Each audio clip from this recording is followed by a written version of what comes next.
Hello friends, आज का एक बेहद इम्पोर्टेंट टॉपिक है जनरल एक्सेप्शन, साधारण अपवाद। आप जानते हैं, आप कोई भी एग्ज़ाम देंगे, चाहे आप जुडिशरी का एग्ज़ाम दें, चाहे आप एपीओ का एग्ज़ाम दें या एनी अदर कोई एग्ज़ाम दें, तो सभी जगह आपको दिखाई पड़ेगा। इवन अगर आप नेट का, एलएलएम का वो भी एग्ज़ाम देंगे तो वहाँ भी आपको दिखाई पड़ेगा कि ये जो टॉपिक है जिसका नाम जनरल एक्सेप्शन है, ये एक महत्वपूर्ण टॉपिक है और यहाँ से आपको नंबर प्राप्त होंगे। इसे समझना बेहद जरूरी है। इसका कॉन्सेप्ट क्या है, क्या बेस्ड है, क्यों जनरल एक्सेप्शन को यहाँ पर रखा गया, तो ये वाला जो पोर्शन है वो यहाँ पर जो है वो हम देखेंगे। क्या ये जनरल एक्सेप्शन का पोर्शन जो है भारतीय दंड संहिता के अंतर्गत भी था या बीएनएस के अंतर्गत ही ये लाया गया है, ये पोर्शन भी देखना जरूरी है। दरअसल मैं आपको एक थोड़ा सा एक पोर्शन ये बताता हूँ कि नॉर्मली जो हमने भारतीय दंड संहिता पहले 1860 था, अब हम लेके आ गए हैं उसके स्थान पे भारतीय न्याय संहिता, जो कि 1 जुलाई 2024 से जो है लागू है। इसके अंतर्गत भी वो कॉन्सेप्ट जो पहले चैप्टर नंबर 4 में रखा हुआ था, वो यहाँ पर अब जो है हम लेके आ गए हैं। यहाँ पर चैप्टर नंबर जो है, जो हमने देखा है चैप्टर नंबर 3 के अंतर्गत जो है इस बात को हमने देखना शुरू किया कि यहाँ पर जनरल एक्सेप्शन है। अब जनरल एक्सेप्शन कहाँ से कहाँ तक है, किस जो है कॉन्सेप्ट बेस्ड करते हैं और वो कैसे काम करेंगे, क्या क्या जनरल एक्सेप्शंस हैं, वो पूरा का पूरा कंटिन्यू हम वीडियो डालेंगे और उसमें आपको जो है क्लियर कराएंगे कि जनरल एक्सेप्शन में से क्या क्या क्वेश्चन बन सकते हैं और क्या क्या क्वेश्चंस आ सकते हैं, प्री में क्या क्वेश्चन आ सकता है, मेंस में क्या क्वेश्चन आ सकता है, और साथ ही साथ जो है जनरल एक्सेप्शन है क्या, क्यों रखा गया, ये पोर्शन हम देखेंगे। दरअसल जनरल एक्सेप्शन एक ऐसा कॉन्सेप्ट है,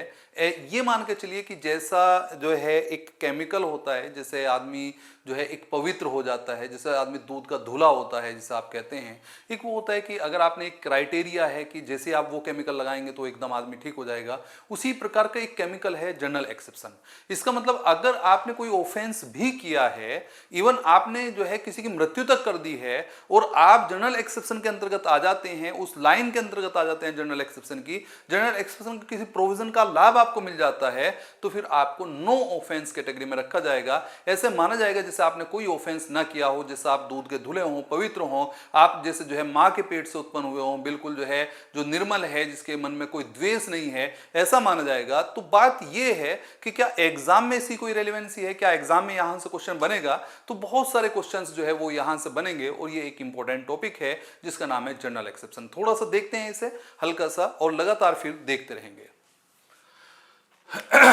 जनरल एक्सेप्शन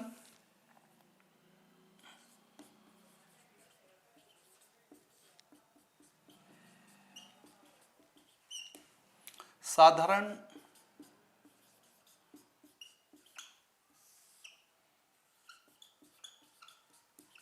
अपवाद,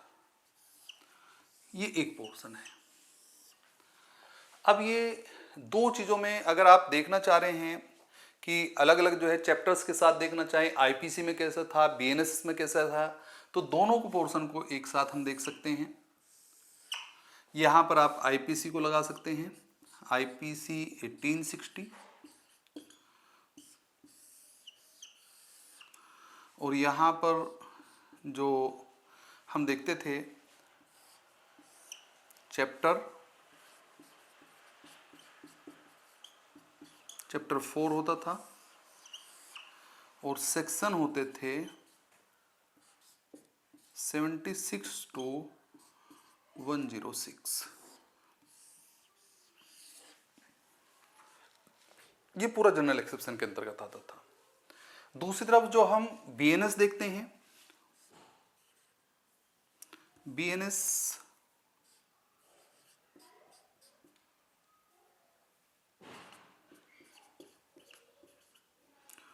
2023, यहां पर जो हम देख रहे हैं वो चैप्टर आपका है 3 और सेक्शन है 14 to 44, 14 to 44। ये पोर्शन हम देख रहे हैं जनरल एक्सेप्शन, साधारण अपवाद। साधारण अपवाद का मतलब ये है कि जो पनिशमेंट के नियम हैं उसमें अगर आप साधारण अपवादों का लाभ आपको मिल जाता है तो फिर वहां पर जो है आपको कोई पनिशमेंट नहीं बनेगा। ये बात आपने साफ कर दी। अब ये किस चीज पे बेस्ड है, ऐसा क्यों है, क्यों माना गया ऐसा कि भाई जो है वो जनरल एक्सेप्शन में आ गया तो उसकी लायबिलिटी नहीं। मान लीजिए एक आदमी ने बी को मार दिया और मारने के बाद भी आप ये कह रहे जी ये तो जनरल एक्सेप्शन में आ गया, इसे लाभ दे दो, तो उसे क्यों लाभ दे दें भाई? ऐसा क्या हो गया कि जो है उसे लाभ, जब उसने मृत्यु की है? तो यहां पर आपने साफ कर दिया कि ये दो कॉन्सेप्ट बेस्ड करता है। दो कॉन्सेप्ट बेस्ड करता है, वो इधर देख लेते हैं।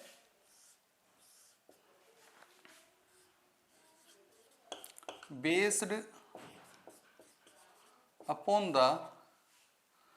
टू कॉन्सेप्ट,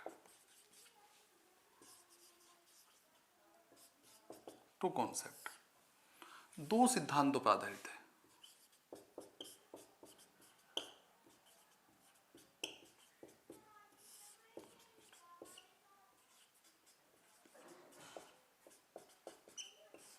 दो सिद्धांतों पर आधारित है।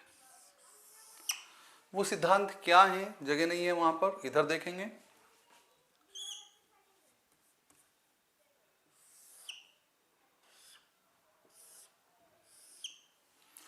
क्या क्या प्रिंसिपल है? कॉन्सेप्ट्स, कॉन्सेप्ट, सिद्धांत। ये हम देख रहे हैं कि नंबर एक तो यहां पर हम देखते हैं दुराशय का अभाव।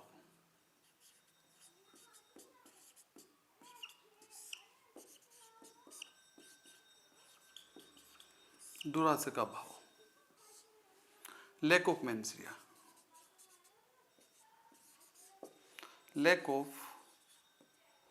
Mens rea, mens rea. और दूसरा है रीजनेबिलिटी,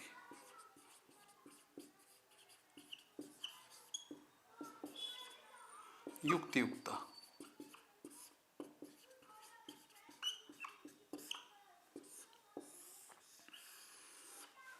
युक्तियुक्ता, ये दो सिद्धांत यहां पर हम देख रहे हैं। और सेक्शन नंबर जो है वो यहां पर हम देखेंगे कि आईपीसी के सेक्शन नंबर 72 से लगा के 95 और बीएनएस के सेक्शन 14 टू 33 इस कॉन्सेप्ट पर आधारित है ना, बीएनएस। इधर जो है ये वाला जो पोर्शन है युक्तियुक्ता वाला,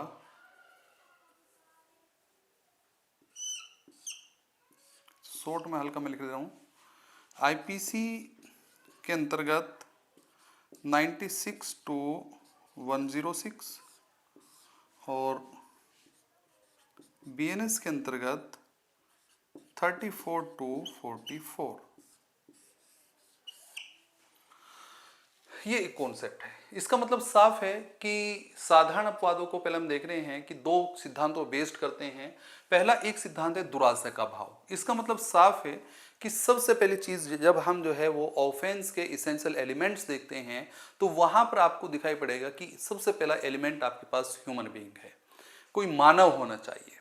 आपने कहा लेकिन मानव तो है, लेकिन उसका मेंसरिया नहीं है, उसका दुराशय नहीं है, उसका जो है आपने गिल्टी माइंड नहीं है। इसका मतलब साफ है कि अगर गिल्टी माइंड नहीं है, वो जो है किसी वजह से जो है वो ऑफेंस हो जाता है, वो इनोसेंट आदमी है, तो फिर लायबिलिटी नहीं बनेगी। इसका मतलब साफ है इसेंशियल एलिमेंट में आपको ये भी दिखाना पड़ेगा कि ह्यूमन बीइंग है, साथ ही साथ आपको ये भी दिखाना पड़ेगा कि मेंसरिया उसका है, फिर एक्टसरियस उसने किया है, उसने जो है उसके संबंध में जो दुराशय है उसे उसके लिए कोई कार्य लोप किया है, और फिर जो है आपने साफ कर दिया कि कंप्लीशन हुआ है। इसका मतलब साफ है कि यहां पर जो है जो मेंसरिया है वो एक इसेंशियल एलिमेंट है। अगर मेंसरिया नहीं है, गिल्टी माइंड नहीं है, तो फिर ऑफेंस नहीं बनना चाहिए। तो जनरली आपने साधारण अपवादों के अंतर्गत कहा, जो हम यहां पर देखते हैं कि दुराशय का अभाव है, यहां पर सेक्शन नंबर 76 लगा के 95 जब हम आईपीसी को देखते हैं, आईपीसी 1860 को देखते हैं, तो वहां पर 76 लगा के 95 तक का पोर्शन, और जो अब जो है बीएनएस 2023 इसके स्थान पर आ गया है,